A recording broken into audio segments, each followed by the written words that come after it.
As promised. Well, I did say last week that we have got some festive treats coming up for you. And one of them, well, it's not often we get World Cup winners on the podcast. I think this might be a first, actually, but we do have one now.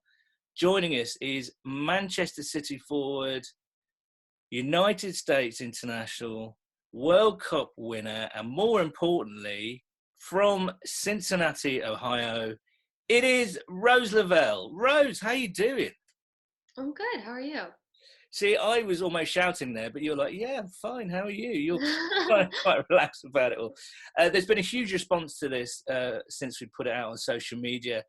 And I really think that women's soccer has grown incredibly over the past couple of years, and especially last year when the World Cup was shown on terrestrial TV over here, prime time. When you were going through that incredible run to lift the trophy last year in France, did you have an idea that the status of the game was growing and rising and people were watching it on primetime TV and getting really invested in it, like really enjoying the tournament? Yeah, I mean, I think when we were like in the games that we played in, there was always like a huge crowd, and shout out to all the US fans, because there was like almost every game was a home game for us, pretty much, aside from I'd say the France game, just because there were so much US fans. So I think when we were at the World Cup, we definitely, like, while we were there, we could feel the support. But then coming home and like being able to celebrate with everybody back home after we won, I think I realized on like a whole nother level how much support we had back home, just at the parade, at like all the celebrations. It was so cool. And yeah, I think it's been cool to see women's football continue to like grow, and I think it's kind of here to stay. I feel like sometimes you see during the World Cup years, there's that like big buzz and excitement, but then it kind of dies down a little while after the World Cup. But I feel like the momentum has just continued to like skyrocket, and I think it's here to stay. Before we talk about Cincinnati, while we're on the World Cup, when did you? I mean, you obviously had a terrific team, and you know, players in your team like you know, Alex Morgan and Megan Rapinoe and all those guys were really became household names over here, as did you. And obviously, we took a special interest in you, if that doesn't sound too weird, because of your roots and where you're from. Whenabouts in the tournament did you think, hold on a minute, we've got a really good chance of winning this? Was there a moment? Was there a match? Was there I don't know, was there a feeling? When did that kind of change? I mean, honestly, I think like we go into every tournament thinking we have a really good chance of winning this, and I think it's just about kind of staying focused. And I said this on just a second ago, that it's like kind of about not getting too high on your highs or too low on your lows. So we just kind of had to take it one game at a time, and be willing to win ugly, win pretty, whatever it is. Like the goal was to win the next game, win the game, and then quickly reset and focus on the next one. So honestly, I think like right from the get-go, we had that in our minds, and we were all like on the same page and knew what we wanted to do and what we needed to do to make that happen. And looking back, I mean, a hell of a lot has happened in the world since last summer. Do you still look back, and do you have a favourite? I mean, you scored 3 goals in that tournament, right? So that was pretty cool for a start, and you lifted the trophy. That's quite cool. But do you have a little favourite moment that you will always cherish?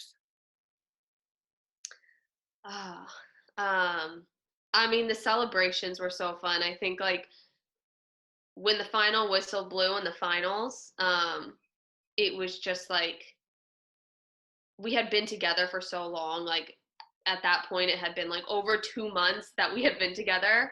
And there's so much like build up and anticipation. So for the whistle to blow and be like, oh my gosh, like we did it. And just to be able to celebrate with everybody on the field, and then our family and friends section was like right by our bench, so we got to go see our parents and like loved ones on the field, and like I got to hug my parents right on the field, and that was really special. I mentioned a lot has happened, and a lot has happened to you this year. I keep wanting to talk about Cincinnati, but I'm leading up to that, I think.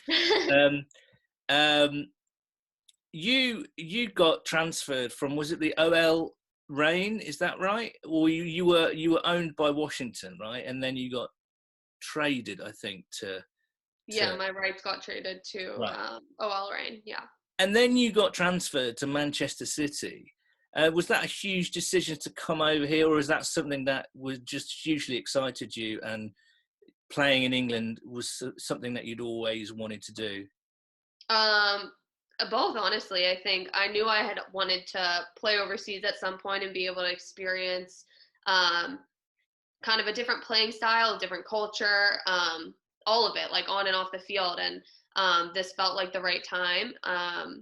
And yeah, I mean, I've been very happy. It's kind of pushed me out of my comfort zone and has really made me like grow as a player and a person. And it was definitely like it was a big decision because I am such a homebody.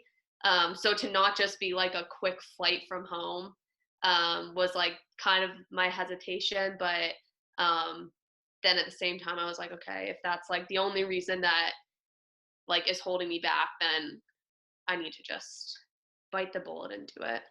And you did it at a heck of a time in the middle of a global pandemic. And I mean, how's it been, really? I mean, I guess the pandemic has added an extra layer of logistical weirdness and just weirdness in general. But how's it been? Have you found much of a culture shock? Because I've always found the UK and the US are the same, but kind of different as well. And each country has its own cultural references and quirks, but there's a lot of similarities there. Basically, have you found that? How have you settled, and how are you enjoying life in England?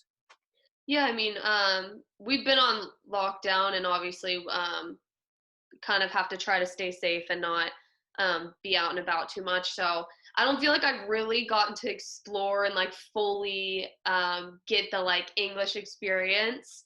But it's been great so far, and it's not too much of a culture shock. Obviously, everyone for the most part speaks English over here, so like that wasn't too bad for me.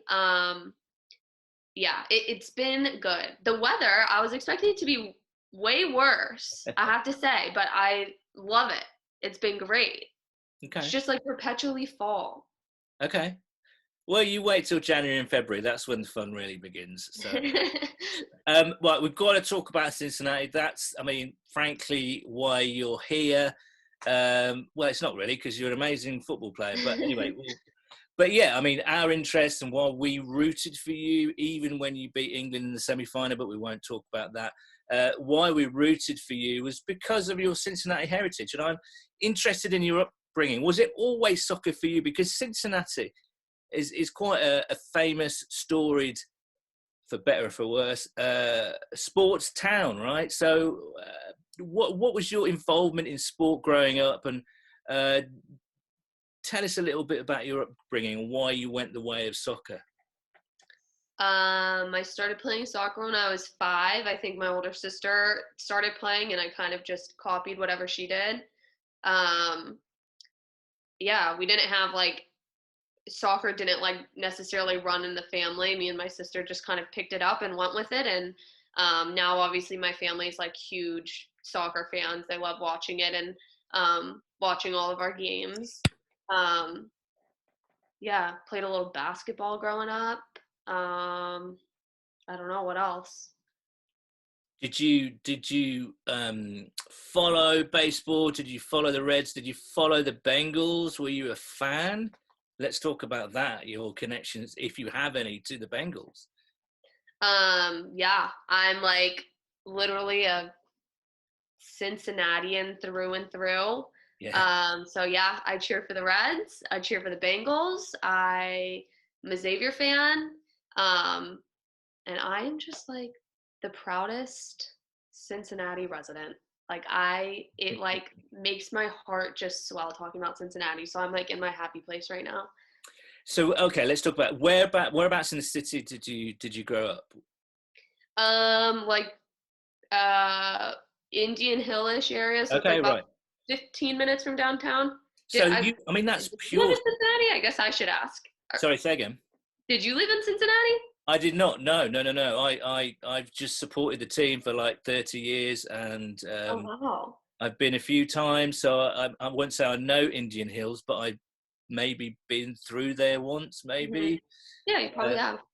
um, so let me guess. You grew up, I guess, as a Bengals fan in the Marvin Lewis era. Are we talking sort of Chad Johnson? Are we talking T.J. Hushmanzada? Are we talking Carson Palmer? Yes. Yeah. So did you have a favourite out of those guys? Yeah, I have an Ocho Cinco jersey. Okay. And is it true that you've got a sweatshirt, a Bengals shirt there with you? Is that right? Yes, of course. I have a nice little black sweatshirt that says Bengals across. So you carry What? a piece of the Bengals with you wherever you go. That's so cool. You have to. I want people to know where I'm from wherever I go. Yeah, right. Yeah. So what was it about Chad that you loved? Was it? I mean, I think everybody loved him because of his exuberance and his kind of showmanship and Yeah, general honestly, kind I think that was it. I just thought he like seemed like a funny guy and good player too. of. Um, and I don't know, I liked his name switch to Ocho Cinco, made for a cool jersey.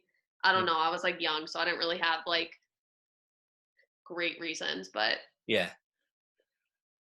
That's good enough reasons, I think, because that's why most people love Chad. I think. Um, do you? I mean, you must keep in touch with your family back home, and um, I mean, I mean, do you get kind of how do you apart from keeping in touch with your family and keeping your roots strong? Do you get like Skyline or Gold Star shipped out to you? How do you? Is that the thing that you miss most? What do you miss most about Cincinnati?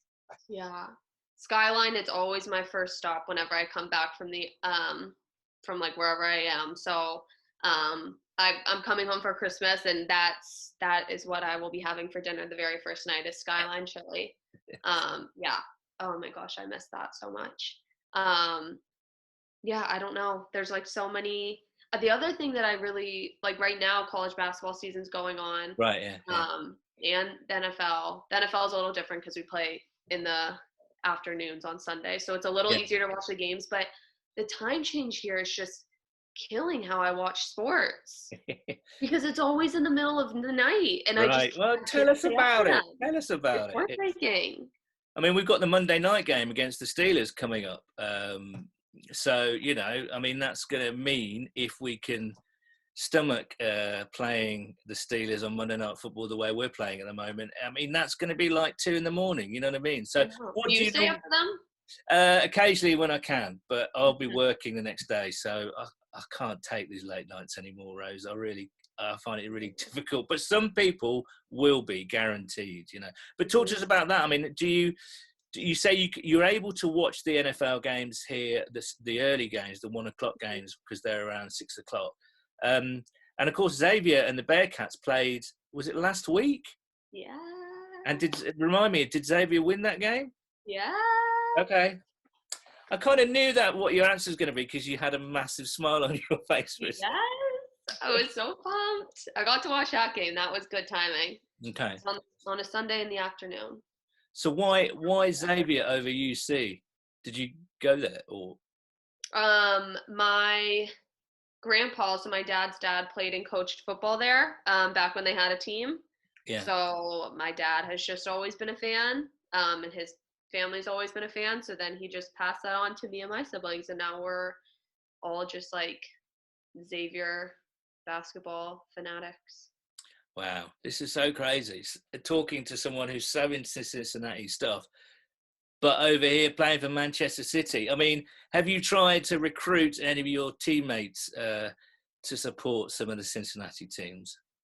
Oh, I mean, definitely. We actually have a player on our team who's like actually really into the NFL. I just learned, Okay. Esme Morgan, but she's a Jaguars fan. Well, at least it's not Steelers, right? Yeah, I know. I was like, okay, you get a pass, but No, I've recently been telling people that Cincinnati's the eighth wonder of the world, and some people have believed me. Um, but it's just like the best place ever. I just love it so much. Okay, we're going to wrap this up in a minute, and you've been fantastic with your time. What is it about Cincinnati that you love? What is it? Does it have a special feeling? Is it its location on the banks of the River Ohio? Is it the people? What is it that makes it such a special place, do you think? I think Cincinnati's like a place that if you grow up there, like everybody that lives in Cincinnati for the most part is from Cincinnati and like grew up there. So there's just like this big community and it's like a big city, but kind of like small town feels because you just like, there's so many different like things that make Cincinnati Cincinnati. Like I don't know if you know the whole deal with the high schools. Have you ever heard of this? No, please tell Oh, us. it's just that like everybody asks you where you went to school and they ask you like they're asking you like where you went to high school. People always think like if you come to Cincinnati, people like where do you go to school? And people would assume that they're talking about college, but in Cincinnati they're talking about high school because everybody is like so gung ho on their high schools. Right. So that like there's just I don't know. I don't even know if I can put into words, but there's just so many special things that make Cincinnati like great. And obviously like the people's probably the biggest one. I think what makes home so special is like the people there. Mm. And all my friends and family are still there and it's just such a Including fourth, fifth, and sixth cousins that come out on Twitter out of nowhere. Just a quick question before I let you go, Rose. What are you going to be doing for Christmas? Because I was maybe expecting you, because of a soccer player's life, you play, and especially the fixture congestion generally over the holiday period in the UK. Players are playing over the holiday period. But what is your plan for Christmas? we get a little break during Christmas, so I'm gonna get to go home, which I'm so excited for, obviously. And yeah, I'll just kind of be laying low and hanging with my family and just chilling. And what happens on Christmas Day in the Lavelle household? Have you got any strange traditions, or are you just straight down the line? You eat good food, you drink nice drink, you hang out, you have fun, that kind of thing. Yeah, we usually get together with my mom's side of the family and my dad's side of the family. We'll Mm. go to church, but obviously I things are gonna look a lot different this year, so I'm sure it'll probably just be my like siblings and parents will probably keep it obviously like a lot smaller because Yeah. there's a global pandemic going on. Well, yeah, yeah, yeah. Well, whatever you do, stay safe and have a fantastic time, Rose. It's such a pleasure to meet you. You're such a great player, and I know a lot of people were so stoked to hear that we could get you on. So thank you so much. It's been lovely to talk to you. Oh, well, thank you for having me and thank you for letting me talk about Cincinnati. Love that. Come on again anytime.